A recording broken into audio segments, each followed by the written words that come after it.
guys. Good evening y buenas noches. I'm Amy Posada. And I'm Chelseay Valenzuela Cooper, and we want to welcome you to Amigas Unplugged. If you're watching us on Facebook or any other streaming platform, make sure to like and to follow. And if you're watching us on YouTube, please make sure to like and subscribe. Please And share. also, if you want to win. Sorry, we're good. Please share our podcast with friends and family. We would really appreciate it. All right. And if you want to win some free merch or gift cards for the next episode, just share on YouTube with the hashtag Amigas Unplugged and tag 5 friends or family so they can get in on the chisme. Awesome. Alrighty, we're going to say hello to some people that are watching. Sergio, nice to see you on the, nice to see that you're watching. Thanks for joining. Hello. Hello. How's it going? All right. So. Okay, yeah. So let's get into the chisme. All right, Chelsea. Talk to us about our hot topic for today's episode. So tonight we are going to get into House Bill 2889. It is going to be the Get Married, Stay Married bill in Texas. We're going to go into how this affects our community, and I'm going to give you guys a really simple breakdown of the bill. So basically, this bill is simply meant to give property tax breaks to Texas families with children. For example, for every child you have, you get 10% off of your property taxes. For example, if you have 4 kids, you get 40% off your property taxes. According to this bill, if you have 10 kids, 10 kids, you get you pay 0 in property taxes and you're completely tax-free. So according to the state representative who introduced this bill, Republican Brian Slayton, it is meant to increase the birth rates as we in our state have hit a record low and support families by making it easier to raise a family. This bill comes after similar policies have been implemented in countries such as Hungary, where women who become mothers under the age of 30 are exempt from a personal income tax to reverse the decline of the birth rates in the country. And then additionally in Poland, under the family welfare capital, the state pays families for each child between 3 and 12 to help foster thriving communities in the country. But come on, guys, there's some problems here. So, Amy, let's get into it. Yep, let's talk about who doesn't qualify for this awesome tax break. So number 1, couples who were formally divorced. Number 2, couples who had their children before or outside of marriage. Number 3, same-sex couples. Anyone in the LGBTQ plus umbrella and their couples don't qualify. So basically, if you have ever been divorced or your children were from a former marriage or relationship, maybe you had your children during your second marriage, so you've remarried and you've previously been divorced, you don't qualify. If you had your child or children before you got married or outside of marriage, which I just want to say is becoming very common and popular in my generation, you do not qualify. And lastly, if you are a lesbian or gay couple with kids, you do not qualify. Okay, guys, so we really do expect you guys to light up the comments with this. What do you think of this bill so far? What concerns do you have? What things do you like? Tell us what you think in the comments. And we'll let you guys get that conversation started. So let's get into some stats.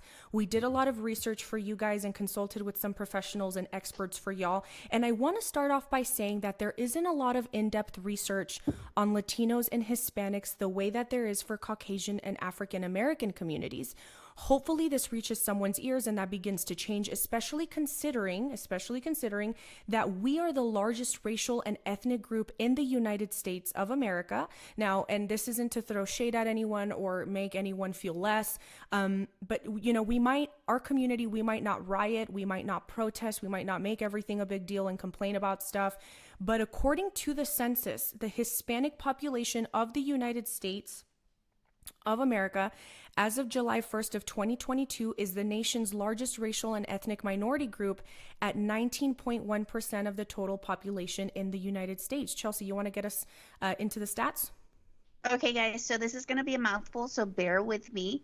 Let's get into some of these stats. How many Latinos and Hispanics do we have in Texas? We have 12 million Latinos living in Texas, mostly concentrated in 5 counties. So that's going to be Harris, which is Houston, Bear, which is San Antonio, Mm-hmm. Dallas, which is obviously Dallas, and then Hidalgo that encompasses McAllen and surrounding cities. Additionally, El Paso County, which is El Paso.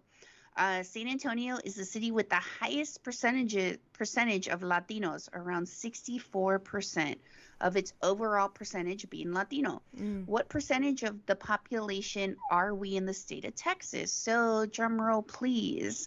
We are 40.2% of the Texas population. So, we are indeed the majority as of 2022. For the record, 50% of all children in the state of Texas are Latino. So let's get in. Let me try to get through this really quick. What is the marriage rate in the community? 45% among men and 46% among women. I apologize. I got a little messed up there. What is the divorce rate in the community? 46%.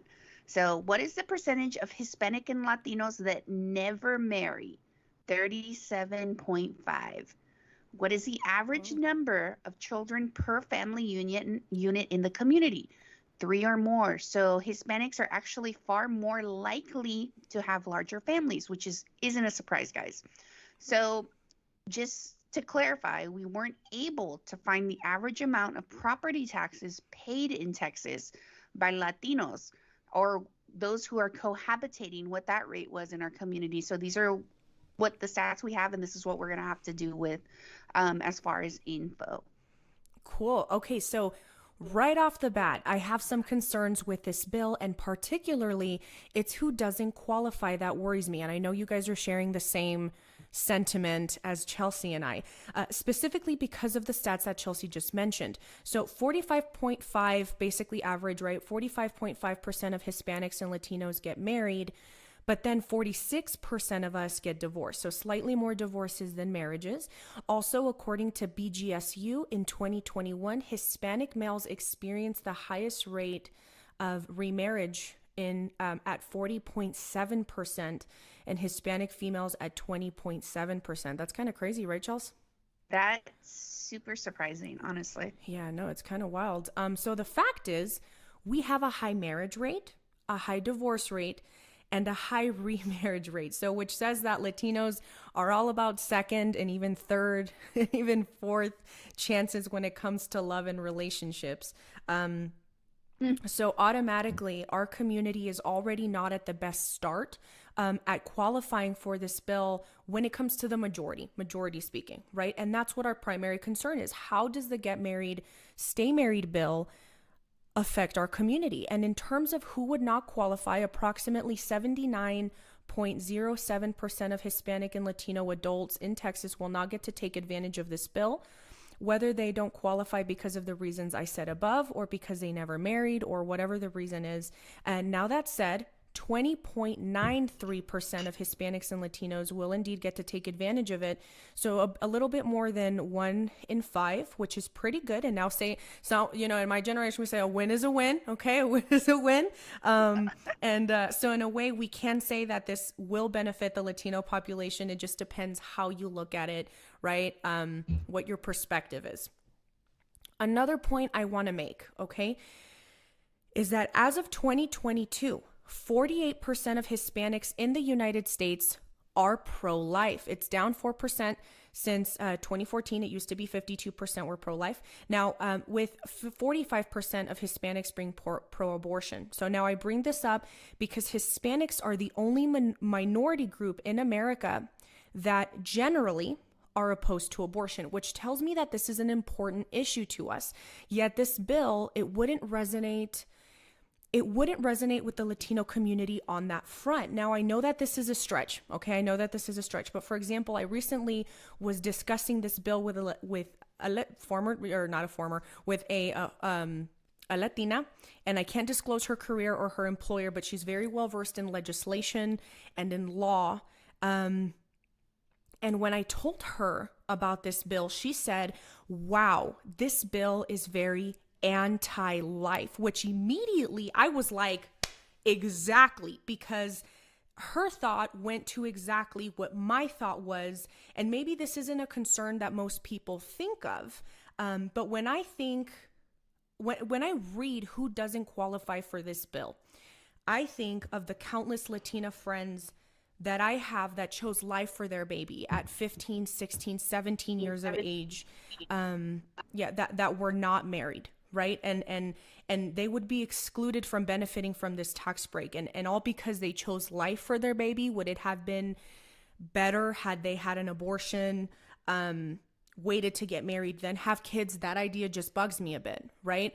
And also, I want to note that 25% of all Latino children in the United States are being raised by single moms. Literally a quarter of our future generations are being raised by single mamas, not single parents, okay, specifically single mothers. Whether they were never married, whether they are separated or divorced, they are single with children, and they wouldn't be able to benefit from this either. And so I hope you guys understand where I'm coming from and where I'm getting at. Chelsea, I know I went off a bit, but what are your thoughts? So, all right. I see the benefit in this, honestly. What really sticks out to me is that this might be encouraging people to stay in situations that are not healthy and aren't safe, that in any other aspect you would be running. So, just to go into a little about me, I've been married twice. My first marriage was when I was young. It was the summer I turned 20. So, guys, let's go back in time. I was a kid. I remember the day that I got married. My grandma, my modecita, bless her heart, she's 92 years old, love her. She told me, "Mijita, are you sure you want to do this?" And I said, "Yeah, why?" And she said, "Because when you get married, you stay married." And honestly, my grandmother's words stuck with me for a very, very long time. My grandmother's words resonated with me for years. You know, I was married for almost 10 years, and I'm fairly young, so people kind of like, "Oh my God, you were married for almost 10 years." I was married for almost 10 years, and throughout those 10 years, my grandma's words stuck with me. My grandma's words of "you get married and you stay married," like I really took that to heart. Now, I'm not going to get into super personal things, but I'm just going to say that had to end. It wasn't safe for me. It wasn't safe for my mental health, and it wasn't good for my daughters. God gave me daughters. God bless them. And, you know, I'll be damned if my daughters are ever going to put themselves in situations like I did, or think that those things are okay with their future partners. So it just had to end. You know, I do truly believe in marriage, but it had to end. And it was rough. I didn't take it lightly. I was scared. I did not want to be a single mom. I was very comfortable being a married mom, but I did it. We did it. And now years later, here we are, and I'm remarried, to my beautiful, wonderful husband that, if you guys know Skylar, he's literally a saint. And, you know, everything's good and great. And together we check all the boxes. But because I made a choice years ago, for my health, for my mental health, for my safety, for the well-being of a lot of things, I don't qualify for this bill. And it just rubs me the wrong way. Like, I believe in marriage. I believe in working on getting through the hard stuff. But what I don't believe in is putting yourself at risk. I don't believe in putting your mental health in a place where, you know, it's not good. And let's not forget, guys, our kids are, you know, we can do everything right. We can check all the boxes, but ultimately our kids are going to be what we show them. They're going to be us. They're going to be exactly us. So, you know, I just don't think it's okay. And then, you know, like, it's okay if a man beats you, or let's say a woman, because let's not pretend that happens.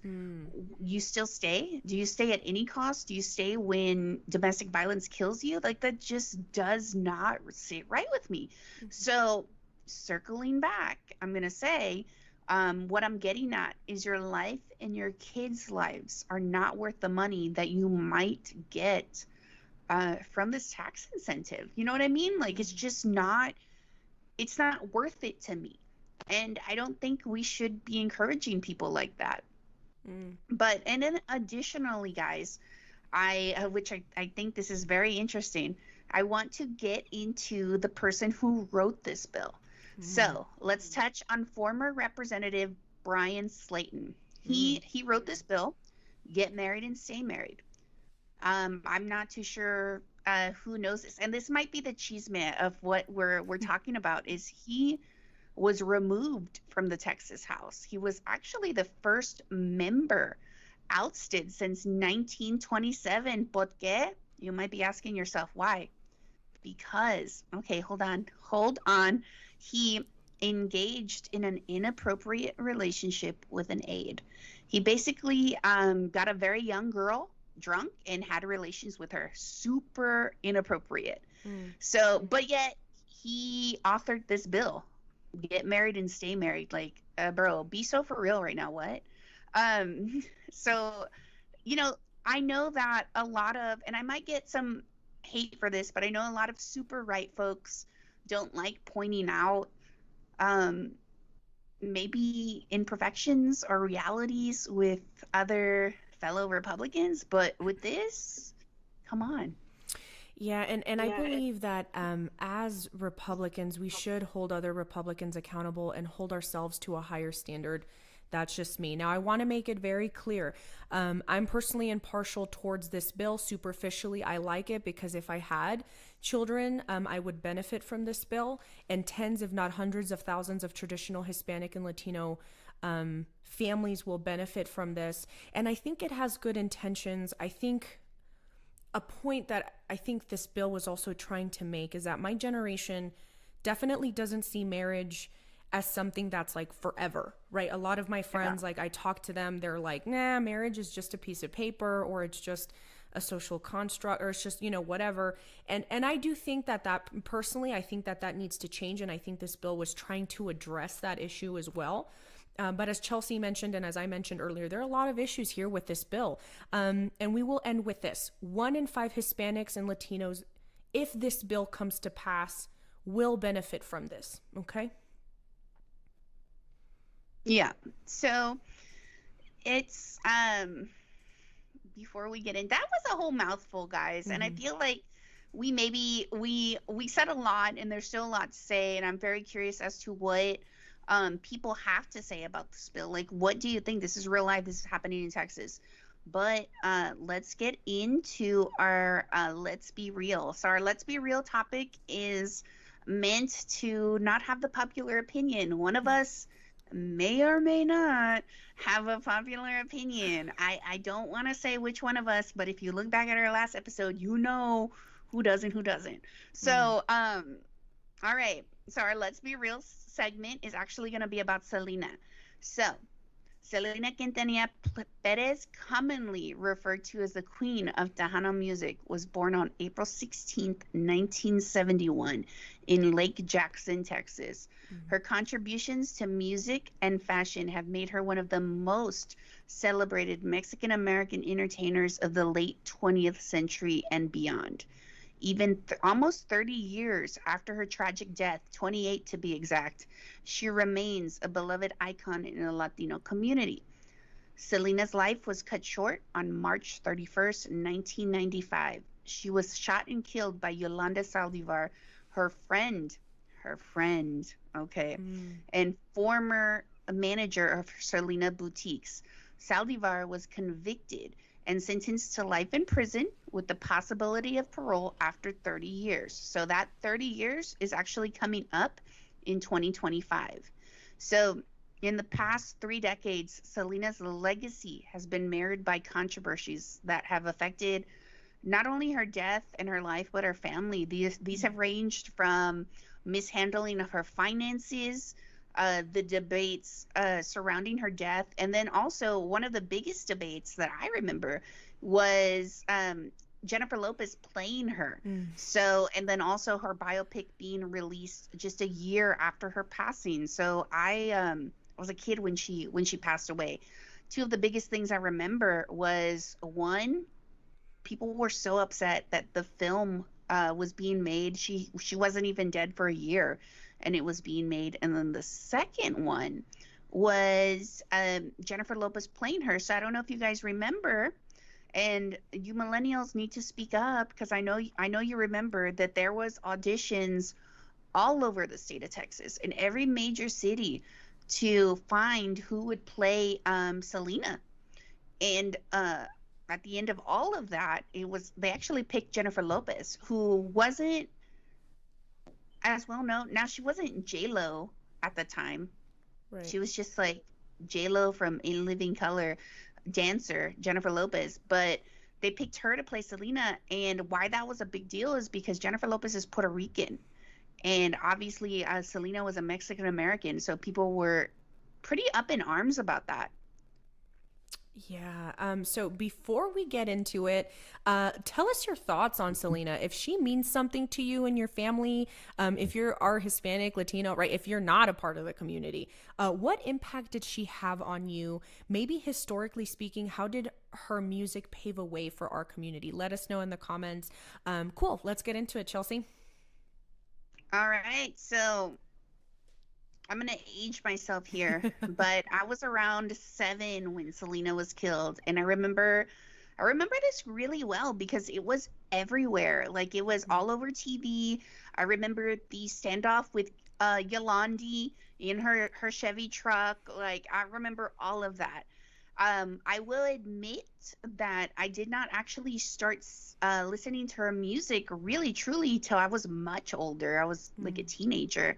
Um, and since then, I mean, I've listened to Selena. Selena is a staple in my playlist.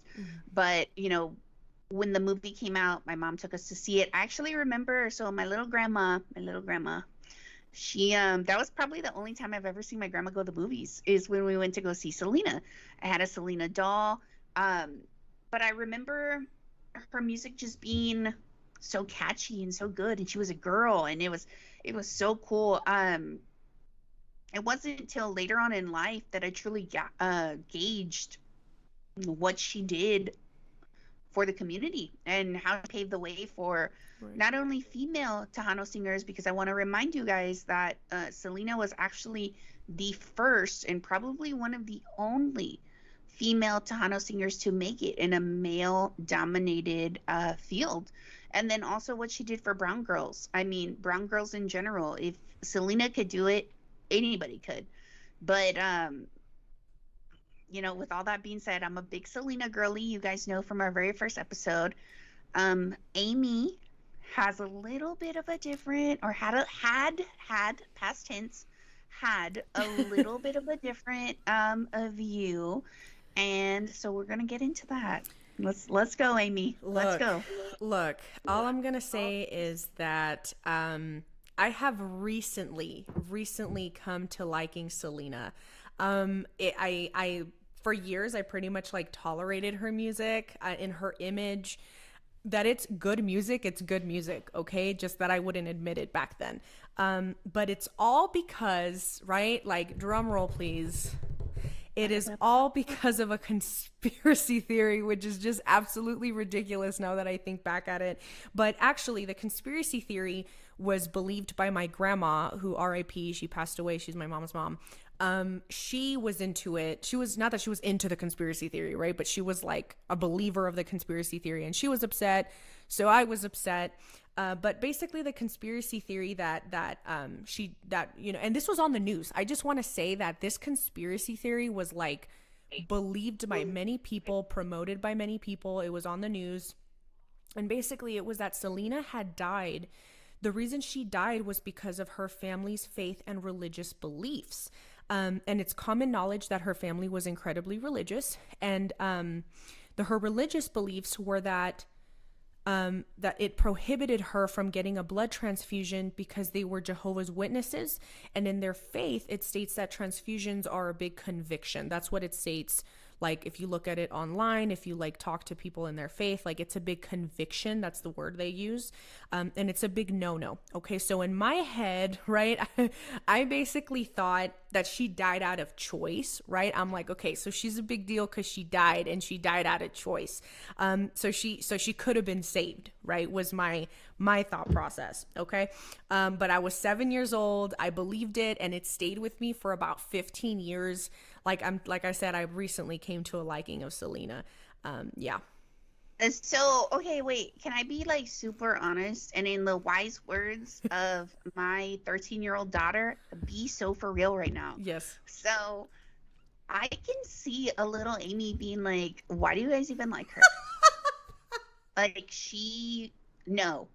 Like I can just hear Amy saying that. So I just want to add that Yeah. yes, that is actually so when me and Amy first talked about this episode and in the planning and all that good stuff, and she told me what she thought because we had never really truly talked about it. I mean, we've been out together where Selena, okay guys, get real. If Selena comes on when you're in like a bar or a restaurant or a concert, everybody goes crazy. They're like, oh my God, everybody wants a cumbia, like all this stuff, right?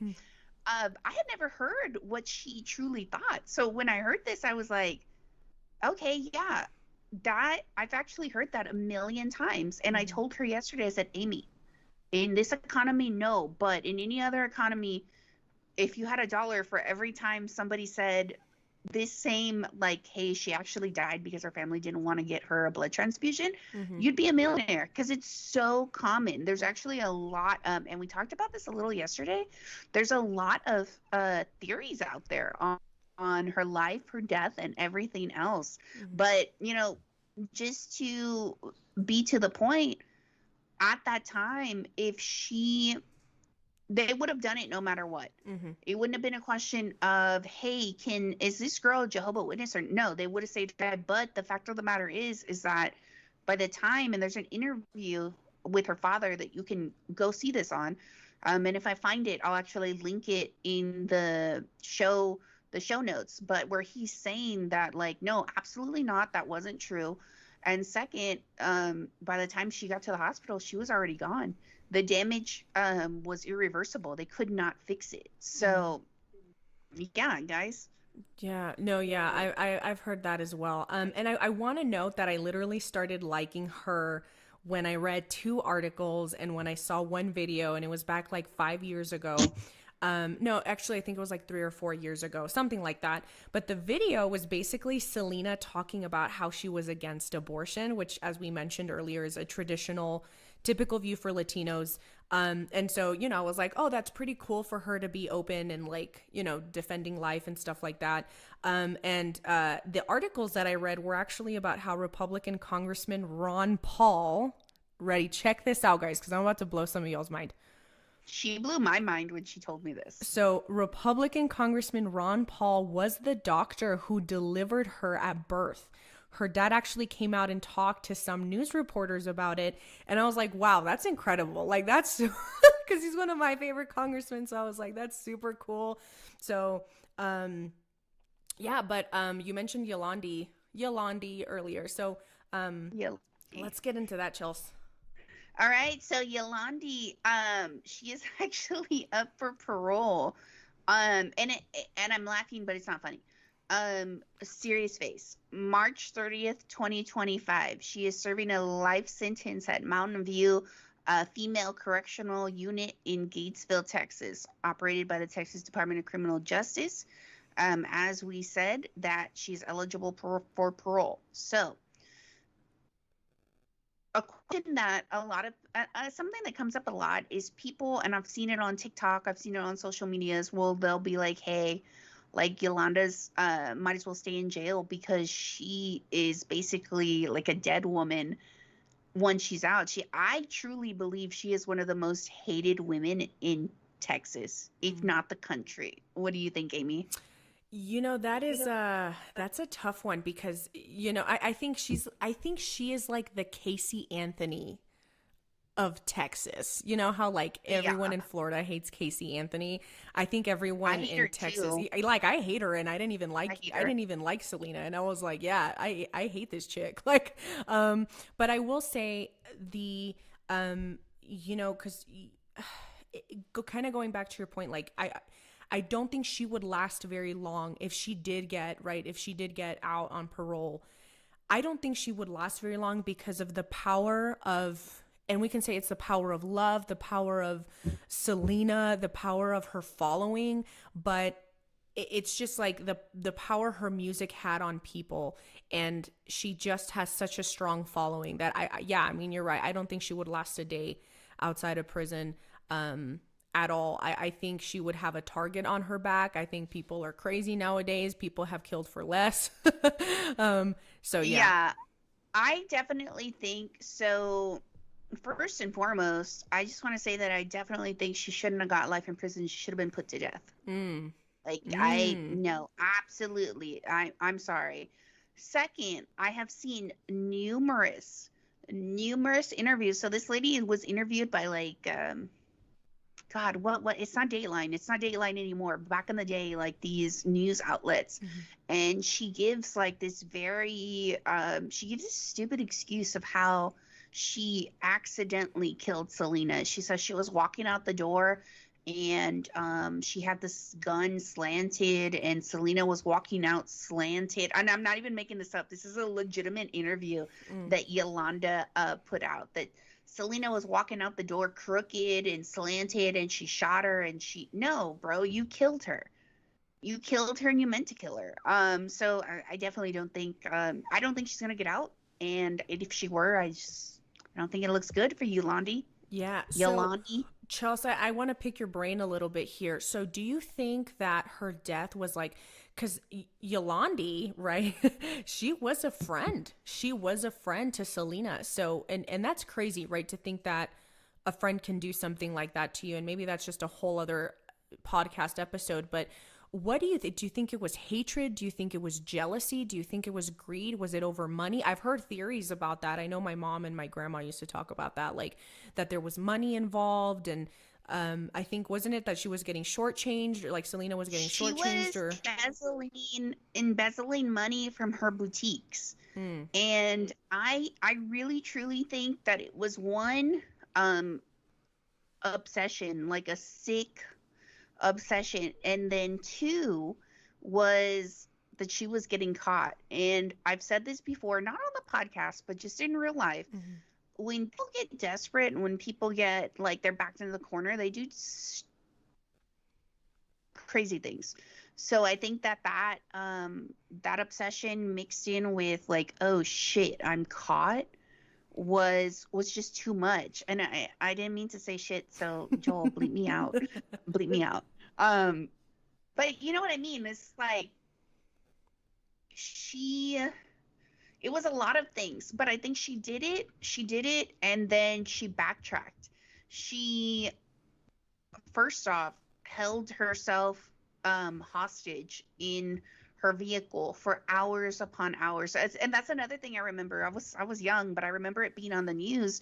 Is the news was broadcasting 24/7. Well, it wasn't a full 24 hours, but it was a live broadcast of her. And back in the day, remember guys, it was 1995. Mhm. They showed actual footage, so they showed her in her truck like holding her gun to her head Mm. because she said she was going to kill herself, and she couldn't believe what she did to her friend, and yada yada yada, you know what I mean? Mhm. um I think that was all an act. She knows what she did. She knows what she did. She didn't she But it was a mixture of a lot of things. As I believe she was caught, she was going to get in trouble, they were onto her, and then like just this weird obsession with Selena. Mm. But yeah, I mean, what do you think? I mean, I think all of that is absolutely crazy. I think, yeah, I mean, it's just it's such a sad thing to think because she was so iconic, and you've mentioned this before many times, Chels, that Selena is bigger now than she ever was when she was alive, and but you know, that being said, I mean, it's just, you know, I think I'll end with this. I think her music is beautiful, right? Like I love that every time I would go to Fiesta Texas in San Antonio, her music is playing. And actually, there's a comedian. She's an Asian comedian, but she jokes that like Disneyland in LA is so in California is so Mexican that they play Selena music now, which I always think is so funny, just because it's true, right? But Yeah. I think her music was just, I mean, like I said, I've always, I tolerated her and her music for a long time, but as I've aged, I've come to really appreciate her music. But the fact that she paved a way, right, for Latinas, I think is just so amazing and so beautiful. And so, I'll end with that.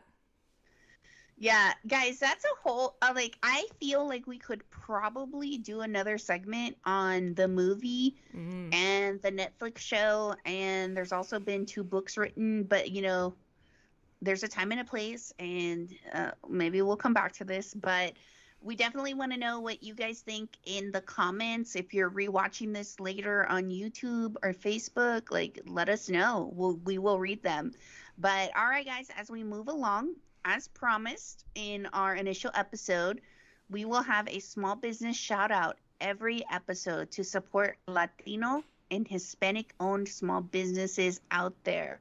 So today's small business shout out goes to IJE Essentials, which is an athletic and active apparel shop in San Antonio, Texas. They are proudly Latina owned and operated, and they provide comfy, cute, athletic, active wear. I also want to note that Ileana, the owner, is a first generation college graduate. She has her bachelor's and master's in social work, and she also graduated with her JD, and she works as an immigration lawyer. And I also want to note that's my prima, that is my cousin. Little side note, my youngest daughter is actually named after her. Mm. She's an Ileana, and I named my daughter Liliana. So, yeah, no, guys, that's my cousin. That's awesome IJE stuff. Essentials. Awesome stuff. Okay, so she's making everybody proud. Y'all get ready for our next episode, which is going to be on mental health being taboo in the Hispanic and Latino community. And for our Let's Be Real segment, we are going to talk about Mark Cuban's Cost Plus drug company and how it can save our community thousands. Mark your calendars for Thursday, January 18th, 2024. 7 p.m. Central Time. We'll be on talking about all that stuff. And if you're watching on YouTube later, again, if you're watching on YouTube later, streaming on a platform, make sure to like and subscribe and also follow. And also, I'm sorry guys, but do me a big solid and give us a 5 stars on these platforms. And also, before we hop off, we want to thank everyone for the over 730 views on our very first live episode. And for those who took the time to do our poll, we know who you are, boo boo. Your answers will be future topics for the show. All right, everyone. Have a blessed night. We love you guys. We'll see you soon. Adios. Love you. Bye. Bye.